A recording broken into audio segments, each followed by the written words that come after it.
it's very hard to write regulations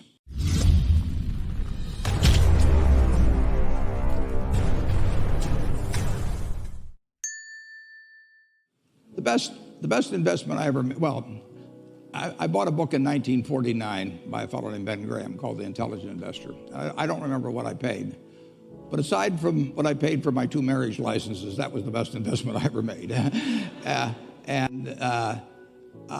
It's very important to have the right framework. You need to have an approach to investing that's sound. And Graham's approach is simple, but some people adopt to it, and which I did immediately, and most people don't. But if you have the right philosophy, you will find opportunities as you go through the next 20, 30, 40, 50 years. And frankly, you're most likely to find them when in periods like 5 years ago when we were having the panic. I mean, stocks sell at silly prices from time to time. Most stocks at one time or another sell at very silly prices.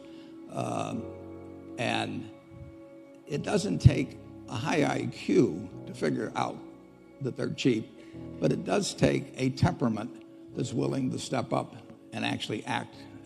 I tell people, if they're going in the investment business, if you got 160 IQ, sell 30 points to somebody else because you won't need it. I mean, I figured out very early, you don't have to be that smart in this business, which is fortunate, but you do have to have the right temperament. And you have to be able to ignore what other people are saying and simply look at the facts and decide, is this stock which is selling at X worth 2X? And occasionally you'll find things like that. And when you don't find them, you don't do anything. So, and if you look at what happened in September and October of 2008, there were some extraordinary things done.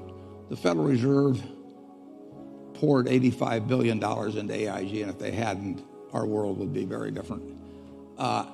Hank Paulson guaranteed money market funds at a time when 30 million Americans with money market funds were panicking, and when 300 billion in 3 days had gone out of the non-government money market funds, 125 of it had gone back into the government. 300 billion, that was almost equal to the deposits of Wells Fargo or Wachovia at the time, which were then two separate institutions. Both of those authorities have essentially been taken. I don't think they can do that under Dodd-Frank. I don't think that Bernanke could do what he did, and I don't think that Paulson can do it. When there's a panic, the only thing that will stop it, basically, is when somebody who has the ability and the will says, I'm going to do whatever it takes. And basically that's what Bernanke and Paulson, and finally Congress in a kind of a reluctant way, but said to the American public. And you could believe it. If Bernanke said, I'm going to do whatever it takes, nobody knows what Section 13(3) of the Federal Reserve Act is, and it wasn't probably meant to do what he did with it, but he did it. And the same way with they call it the Exchange Stabilization Fund of the Treasury.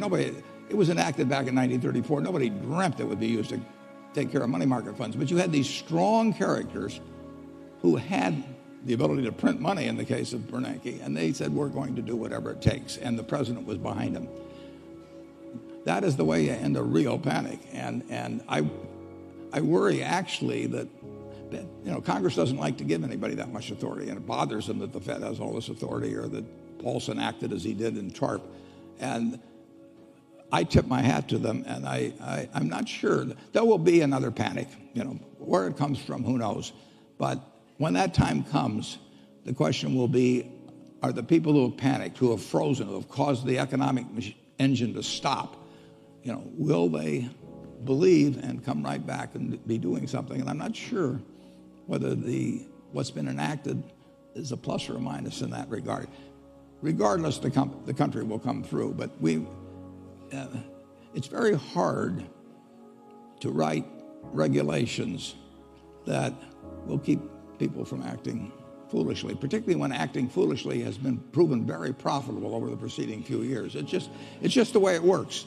Humans they all think they're Cinderella at the ball, and they think, as the night goes along, the music gets better and the drinks flow and everything, and they think they all think they're going to leave at 2 minutes to 12. And of course, there's no clocks on the wall, and they're still dancing. So it'll happen again. But buy when it happens. There's a very, I think, structural problem as a market system gets more and more specialized. If you go back to an agrarian society like we had a couple hundred years ago with most people working on a farm, most people fit most job requirements. I mean, it was that as the world has become more and more specialized, I think we keep moving away from that. So a market system will not pay well for a significant percentage of society. They aren't needed to keep GDP itself going up and people at the top. And I think government has to address that. I sometimes toss out to students this proposition. Imagine that it's 24 hours before you're born. And you're sitting there, Johnny or Joni, we don't know yet, and you're in the womb, and a genie comes. And the genie says, John or Joni, you strike me as a remarkable potential human being. And I'm going to give you an enormous responsibility. I'm going to let you decide the world, how the world is going to work into which you're going to emerge. You can decide on the economic system, the social system, the political system. You design it.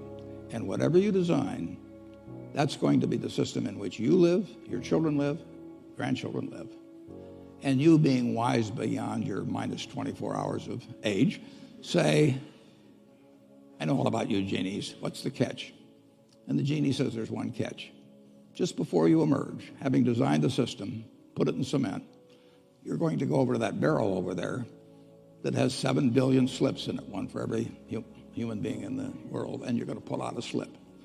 It may say male, it may say female, it may say white, it may say black, it may say infirm, it may say strong, it may say bright, it may say below average, it may say United States, it may say Bangladesh.